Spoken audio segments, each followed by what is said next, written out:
Are you tired of relationship advice that sounds poetic but collapses under the weight of real-life struggles?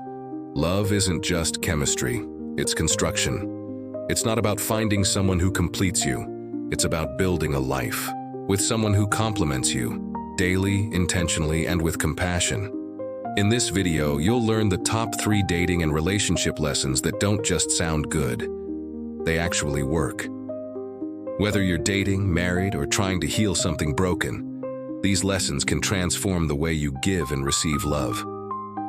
Stick around. Lesson 2 could be the difference between a fading spark and a lifetime of warmth. Lesson 1. Prioritize communication over perfection. Most people think love falls apart because of cheating, money issues, or constant fights.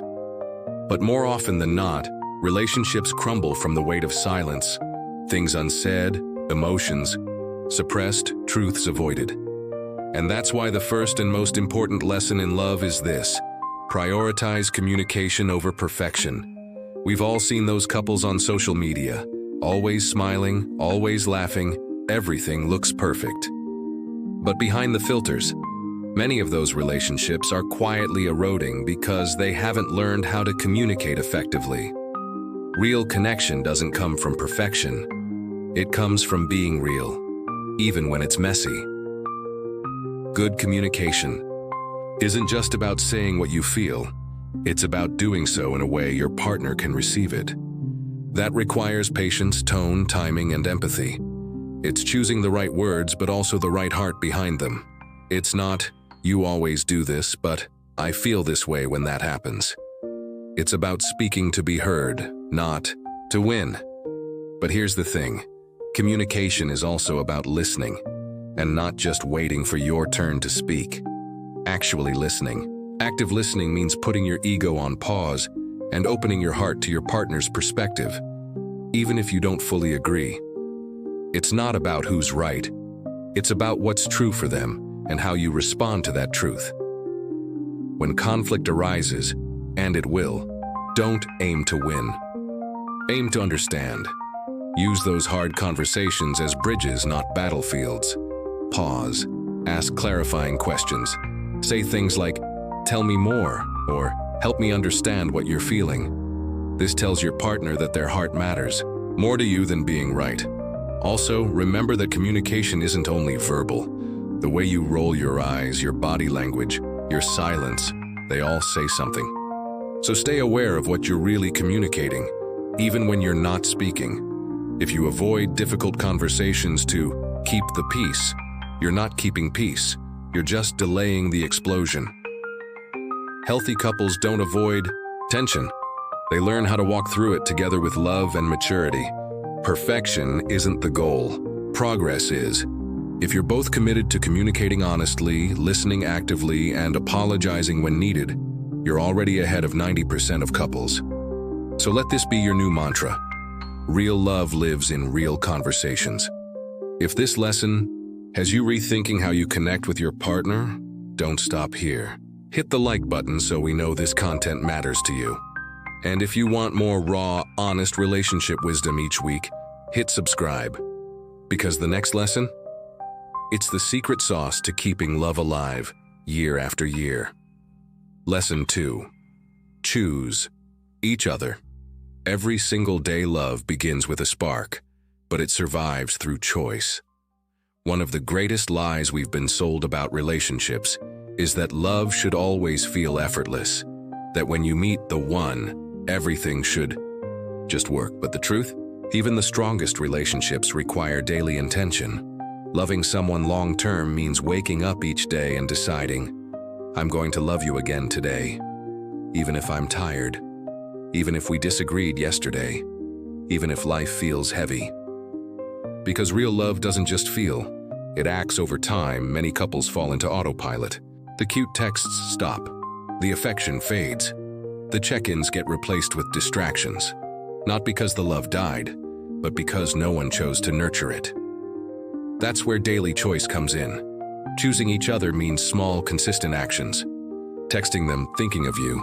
Asking how their day really went. Giving a forehead kiss for no reason.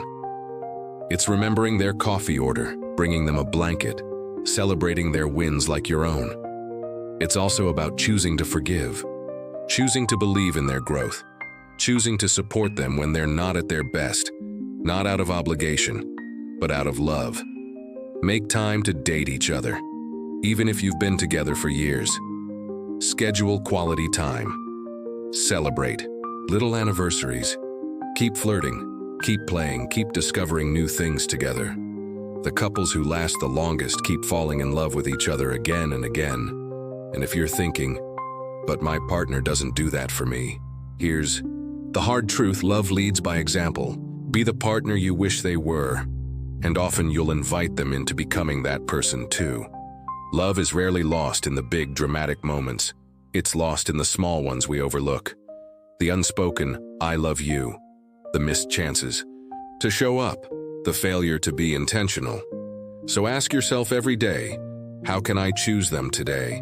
And then do that, not once, but over and over again.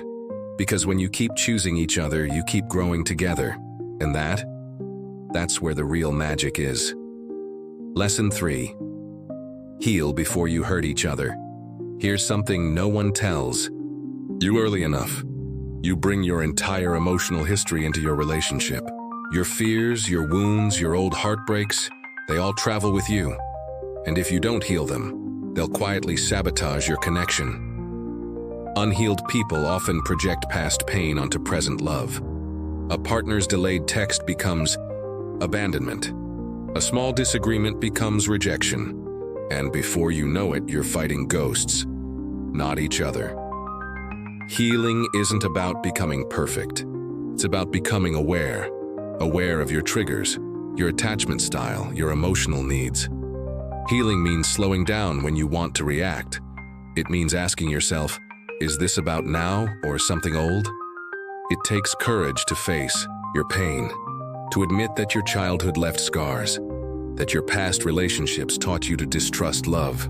But courage is what makes healing possible, and healing is what makes love sustainable. You don't have to do it alone.